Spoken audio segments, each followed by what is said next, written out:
আসসালামু আলাইকুম শিক্ষার্থী বন্ধুরা, সবাইকে স্বাগত জানাচ্ছি ব্যবসা উদ্যোগের টাইপ ভিত্তিক বহু নির্বাচনী ক্লাসে। আমরা আজকের এই ক্লাসে আলোচনা করব আমাদের ব্যবসা উদ্যোগ বইয়ের ১২তম অধ্যায় সফল উদ্যোক্তাদের জীবনী থেকে শিক্ষণীয় নামে যে অধ্যায়টি রয়েছে, সেই অধ্যায়ের টাইপ 4 এর বেশ কিছু বহু নির্বাচনী প্রশ্ন নিয়ে। দেখো, যেহেতু আমাদের ১২ নম্বর অধ্যায়টা বিভিন্ন ব্যক্তির জীবনী নিয়ে সাজানো, সে কারণে এই অধ্যায়ের প্রশ্নগুলোকে টাইপ আকারে ভাগ করাটা বেশ কঠিন এবং জটিল একটা কাজ। যে কারণে আমি আসলে এখানে যতজন উদ্যোক্তা রয়েছেন সবাইকে এক একটা নামে ভাগ করে এক একটা টাইপে ভাগ করে ফেলেছি, এবং এই টাইপ 4-এ আমরা লুৎফা সানজিদা এবং নায়েব আলী নামের যেই দুইজন উদ্যোক্তা রয়েছেন সেই দুজন উদ্যোক্তা নিয়ে আমরা আজকের এই পর্বে আলোচনা করব ইনশাআল্লাহ।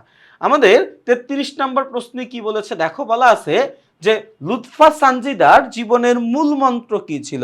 মূল মন্ত্র ছিল সংগ্রাম করা, পরিশ্রম করা এবং সবার যৌক্তিক পথে সবার বিরুদ্ধে লড়ে যাওয়া, তাই না?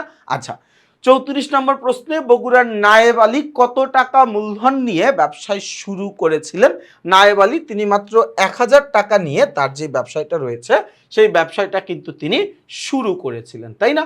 আচ্ছা, ৩৫ নম্বর প্রশ্নে কি বলা আছে? হাবিবা ৩০,০০০ টাকা নিয়ে একটি তৈরি পোশাক শোরুম দেন, এটিই ছিল তার জীবনে ঘুরে দাঁড়ানোর সময়। হাবিবার সাথে কোন উদ্যোক্তার মিল পাওয়া যায়? হাবিবার সাথে আসলে লুৎফা সানজিদার মিল পাওয়া যায়, তার কারণ একজন নারী হিসেবে যে একটা ব্যবসা স্থাপন করা এবং ওই ব্যবসাটাকে সফল করা বা ওই ব্যবসাটাকে আসলে স্টাবলিশ করা, এটা আসলে আমরা এমনিতে যতটা মুখে বলতে পারি, এটা কিন্তু তুলনামূলক অনেক কঠিন একটা কাজ। কারণ একজন নারীর পক্ষে এই ধরনের একটা পরিশ্রম, এই ধরনের একটা সংগ্রাম করা মোটেও কিন্তু সহজ ব্যাপার না আর কি।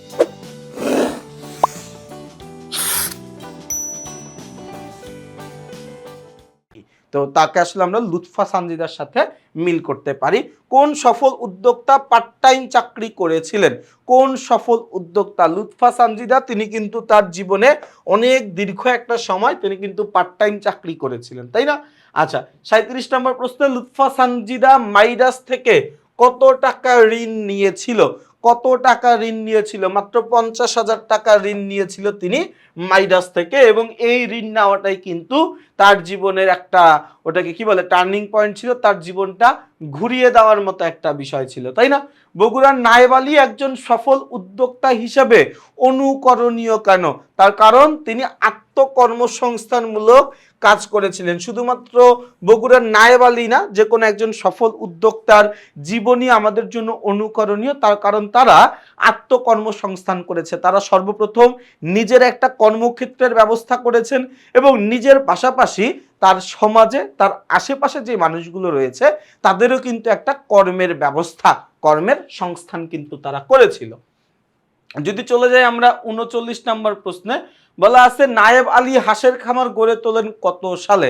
নায়েব আলী হাঁসের খামার গড়ে তোলেন ২০০৯ সালে, তাই না? তাহলে খেয়াল করে একটু দেখবা যে আমরা কিন্তু একে একে আমাদের ১২ নম্বর অধ্যায়ে যতগুলো প্রশ্ন ছিল, ৩৯টা প্রশ্ন ছিল, আমরা সবগুলো প্রশ্ন আলোচনা করে ফেলেছি।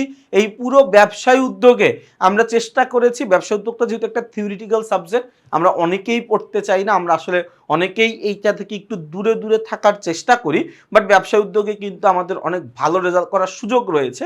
শুধুমাত্র আমাদের একটু পরিশ্রম করতে হবে, আমাদের একটু মনোযোগ দিয়ে পড়তে হবে। তো আমরা চেষ্টা করেছি আমাদের সর্বোচ্চটা, ব্যবসা উদ্যোগের প্রশ্নগুলো, এমসিকিউ প্রশ্নগুলো টাইপ আকারে ভাগ করে দিয়েছি, যাতে করে তোমাদের জন্য পড়তে সুবিধা হয়, তোমরা যেন বোঝো যে কোন টাইপ থেকে কেমন প্রশ্ন আসে, এটা বুঝে তোমরা যেন তোমাদের প্রিপারেশনটা নিতে পারো। তো সবাইকে অনেক অনেক শুভকামনা জানাচ্ছি। তো তোমরা যারা এখনো আমাদের এই বইটা সংগ্রহ করো নাই, তোমরা যত দ্রুত সম্ভব বইটা সংগ্রহ করে ফেলবা, তোমাদের বন্ধুদেরকে আমাদের এই দুর্দান্ত বইটা সম্পর্কে জানাবা। তার কারণ বাজারে কিন্তু এই প্রথম ডিজিটাল এবং পূর্ণাঙ্গ সহায়ক বই তোমাদের সামনে চলে এসেছে, এবং টেকনিক ইজি এডুকেশনই কিন্তু এই উদ্যোগটা গ্রহণ করেছে শুধুমাত্র তোমাদের জন্য। তো তোমরা সবাই ভালো থাকবা, সুস্থ থাকবা, আমাদের সবার জন্য দোয়া করবা, যাতে করে আমরা টেকনিক ইজি এডুকেশন সবসময় তোমাদের জন্য কাজ করতে পারি, তোমাদের মঙ্গলের জন্য কাজ করতে পারি, এবং এরকম ইউনিক ইউনিক আইডিয়া নিয়ে তোমাদের সাথে সবসময় থাকতে পারি। আসসালামু আলাইকুম।